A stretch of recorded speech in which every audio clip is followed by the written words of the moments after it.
Director of Social, Emotional, and Behavioral Wellness for the Indiana Department of Education. Many definitions of self-care exist, which generally refer to paying adequate attention to one's own physical and psychological health and wellness, and taking an active role to preserve, protect, or improve one's own health and well-being.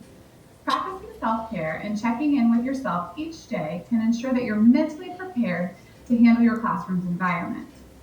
Self-care is a way to accept yourself so that you're not constantly exhausted from trying to be everything to everyone all of the time and needing a break from your life.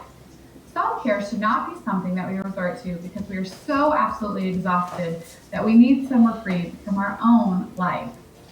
Self-care is making the choice to build a life that you don't need a regular escape from. Keeping your anxiety in check by being prepared for the questions that you will receive from students' parents upon reopening schools. As you go on about your day, look for the times when you can stop and relax your brain, your body, even if it's only for a few moments. If we don't make a habit of pausing once in a while, our bodies and our minds might just do that on their own, whether you choose for it or not. Make sure you have an answer to this question. What if our school closes again? I can ensure that you will be asked this many times upon returning to school. Here are some suggestions to keep in your back pocket. If our school closes again, I will still be your teacher. I will still check in with you. I will still teach you, and you will still learn. What happens if our school closes again? We will continue our education setting in a different place and space, but we will be here for each other because we are a community and we are a class. Thank you so much for all that you do, and continue the hard work as you start the school year. My name is Stephanie Fairchild, and I'm the Director of Special Services with Carmel Clay Schools. Set reasonable expectations for yourself and others. Collectively, we need to acknowledge that we are in the midst of a pandemic and distance learning practices, and that it is not business as usual. Things are going to be different, and that's okay.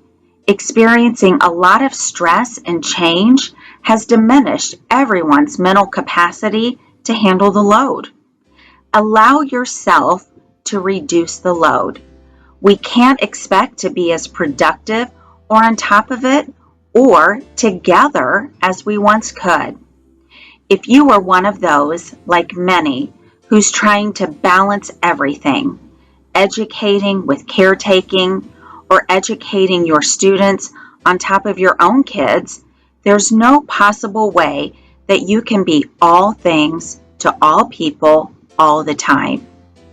By setting small, realistic goals and expectations around what you actually could be capable of, you'll be setting yourself up to feel much more fulfilled and help maintain your mental health. And if all else fails, set some time aside for yourself and enjoy your favorite beverage. Hi, my name is Jake Gilbert. I'm the Dean of Wellness at Westfield High School. I just wanted to say hi to everybody and welcome back to school and encourage you to have an amazing school year. Thanks for everything you do. Please put kids first and know that relationships are paramount more this year than probably ever before. I do think kids definitely need our steadiness and our resolve and our love to help get them through what's going to be a tough year for everybody. I encourage you to remember that people don't care how much you know until they know how much you care. So I know content is important, but please invest in relationships. Invest in relationships with parents. They're going to want to know what's school like in a new normal. So please be open and vulnerable to parents and students alike. And reach out to your other teachers. They're going to need support and encouragement, as I'm sure we all will. So it would be a great opportunity for us to all grow together this school year. So lastly, just take a second to breathe and visualize yourself having success. And be a confidence builder and encourager for those around you. And positively talk to yourself. It's going to be a tough year, but we can get through it and we can thrive. Thank you again for all you do. God bless. I'm Sherry Kaminskas. I'm a social emotional learning consultant for Susie's Legacy. We hope that you have benefited from some of the self-help tips given here by your fellow educators. We understand that students are important, but our teachers are even more so important. You are our front lines to dealing with our kids. and we want to help you deal with the stress of an opening that's not quite like any that we've ever done before.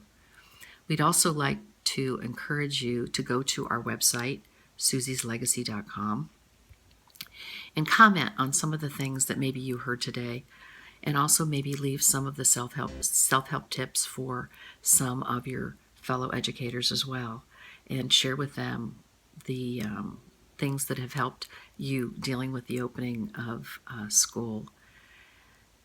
And we'd also like to just thank you. Thank you for being an educator. Thank you for helping our kids. And thank you for being on the front lines. Remember that a portion of how students learn to process their grief and feelings is while in school, and it depends on how well their teachers are mentally and emotionally prepared themselves to return to the classroom. Grief encompasses a range of feelings, and people's process of adapting to significant loss can vary dramatically from one person to another. It's based on a person's background, beliefs, and relationship to what was lost. Grieving behaviors also have a wide range.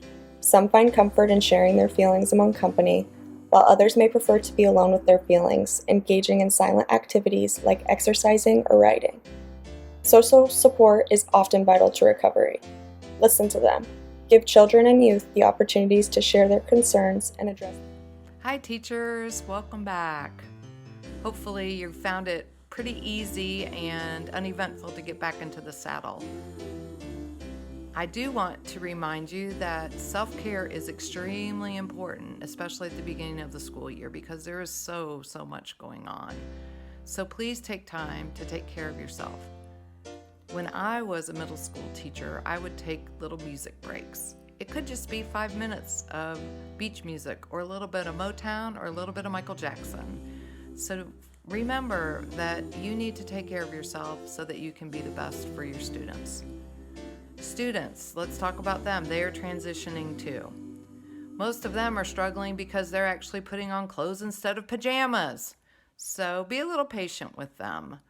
They're happy to be back, they're happy to see their friends, and they'll be happy to learn eventually, maybe just not on day one. Remember to set realistic learning goals. I know many of you have lessons that are just bang-up lessons. I had a few of those where just everybody gets it and you're feeling so good because everybody's on the same page. That may or may not happen in the first day or even the first week of school. Be patient with them and be patient with yourself. I also want to ask you to think about your QPR training that you had. Remind yourself of those techniques and be sure that you are utilizing them to the best of your abilities. Suicide is the second leading cause of death in youth aged 10 to 18 in the United States, and we need to change that.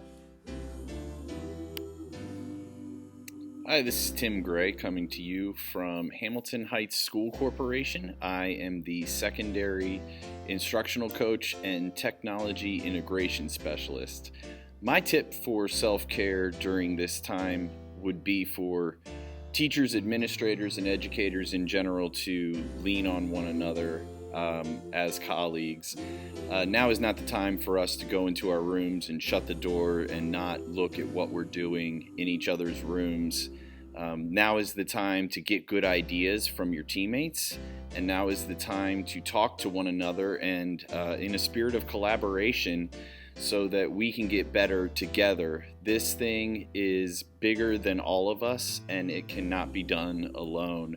So my general tip would be to lean on those around you and have them lean on you for support. Thanks. To lean on. I just might have a problem that you'd understand. We all need somebody to lean on. Lean on me when you're not strong, and I'll be your friend. I'll help you carry on. For it won't be long till I'm gonna need somebody to lean on.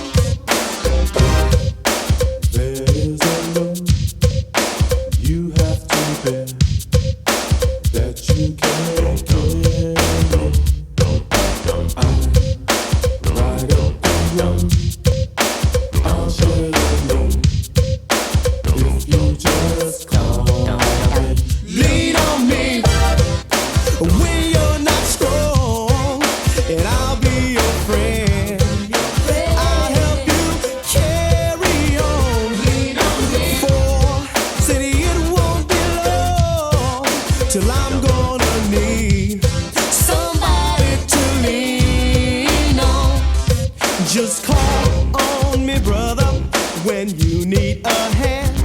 We all need somebody to lean on. I just might have a problem that you'd understand.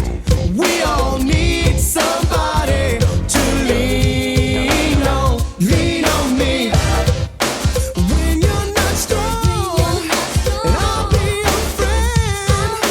I'll help you carry on. Lean on me. For said it won't be long till I'm gonna need somebody to lean on.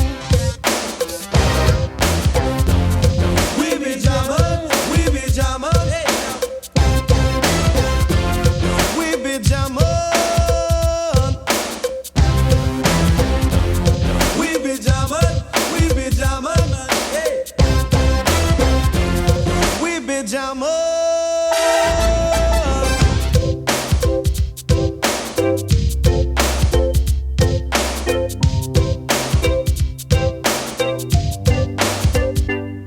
Just call me when you need a friend. Call me. Oh, baby, now. Call me when you need a friend. Oh, baby, now. Call me when you need a friend. Oh, baby, now. Call me when you need a friend.